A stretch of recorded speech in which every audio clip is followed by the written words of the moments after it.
Cattle Drive was actually on Pavilion Mountain with Robert Carson.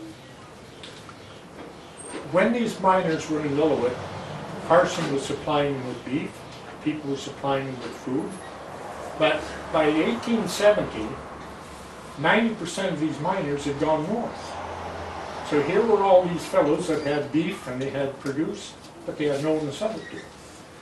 So in 1882 to 1883, they proposed to build a trail from Lillooet to the coast, so they could move cattle down to the coast because there was the demand for beef in Vancouver and so on. So they convinced their local MP, or MLA, who was Tom Humphrey at the time, that this was a good idea. He convinced the government and they started building a trail. They started this trail in 1873. They completed it by 1887. This is when the cattle drive started, in 1887. Now, a bunch of ranchers got together, they pooled their cattle, and they wound up with 200 head of cattle to take to market. Now this trail was 165 miles long, but it was only 3 feet wide. Can you imagine trying to chase 200 head of cattle along them bluffs on Seton Lake and Anderson Lake on a 3-foot trail? But when Carson started out from Pavilion, which is 26 miles northeast of Lillooet, with these cattle, the first problem he came to was swimming the Fraser River. Now, as you folks know, the Fraser's a pretty skookum river. And they started this cattle drive in November. Now, most people would say, why in the world would you start a cattle drive in November when there's no more feed? Well, the Fraser was the reason they had to do that. That's low water in the Fraser. If you tried to swim them cattle across in high water, they'd be in hope before you get rid of them across the river. So that's why they started the cattle drive in November of 1887. And there was only 3 cowboys. There was Robert Carson, a fellow rancher by the name of Holy, and an Indian cowboy.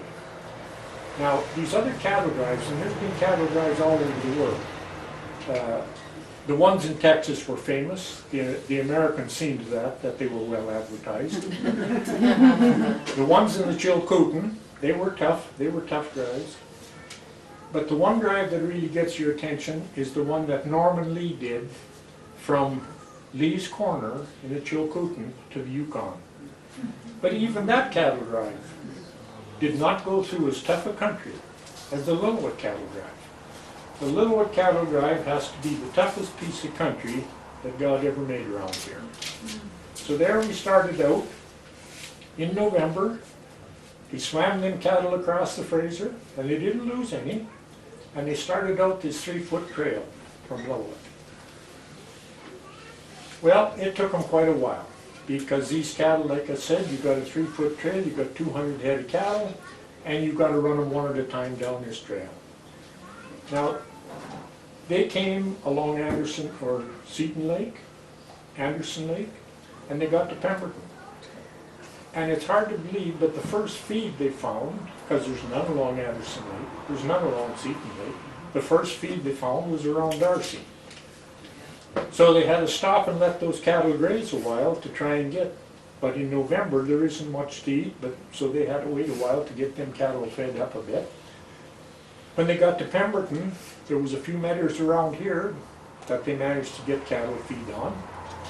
But by this time, this was a month since they left Lillooet already, and now the snow is coming, the rain is coming. It is one miserable piece of country to drive through, and the trail, when you run 200 head of cattle down the same trail, that last cow is probably belly deep in mud because they've tramped everything out. But anyway, they were a very determined bunch, and they kept going down. Now, when they went through this country, they went through Pemberton, got through Alta Lake, down through the Cheakamus River, and they got down to Howe Sound. But there was no railroad, there was no highways, there was nothing. Down at Squamish was just a logging town. And there was, everything came in by boat to Squamish. There was no trails of any kind. So they decided they had to go across from Squamish, take some creek. Now I don't know which creek they took, but they took a creek from Squamish over the ridge, and they wound up down at Howe Sound with these cattle.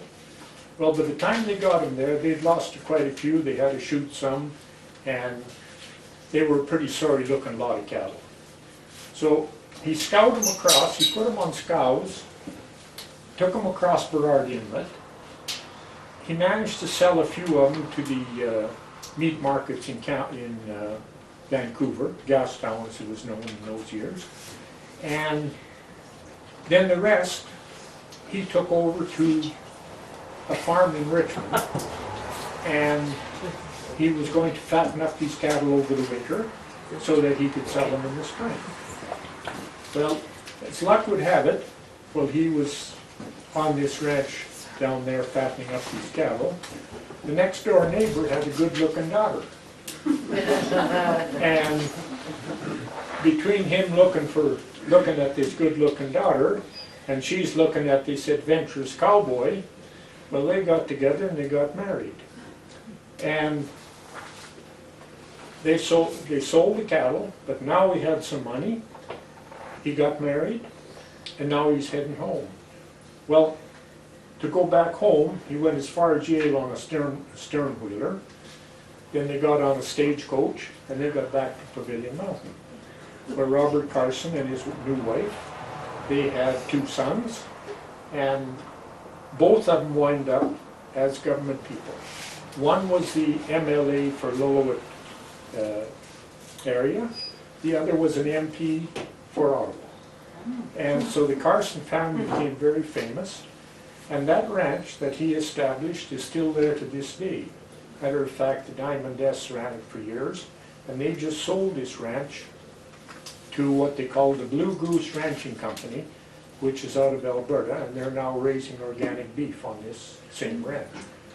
So this ranch and this family is quite historic in Lillooet, and their relations are still there. There's the Brysons, which are related to the Carsons, are still there in Lillooet. There's quite a family of them, and the ranch is still going as a ranch. But now, you can imagine the hardships these people went through to get those cattle from here to there. And I don't think anybody today would even attempt such a thing, even if they had to. In those years, it was the same as Norman Lee. When they told Norman Lee, you can't do something, he immediately set out to prove you were wrong. And I believe that Robert Carson was the same type of person. They told him it was ridiculous, you can't do this, and so therefore he was bound determined he was going to do it, and they did.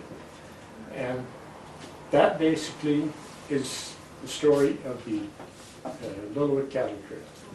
And it's associated here with Pemberton because they had to go through Pemberton, and they stayed here for quite some time in order to feed them cattle up a little bit.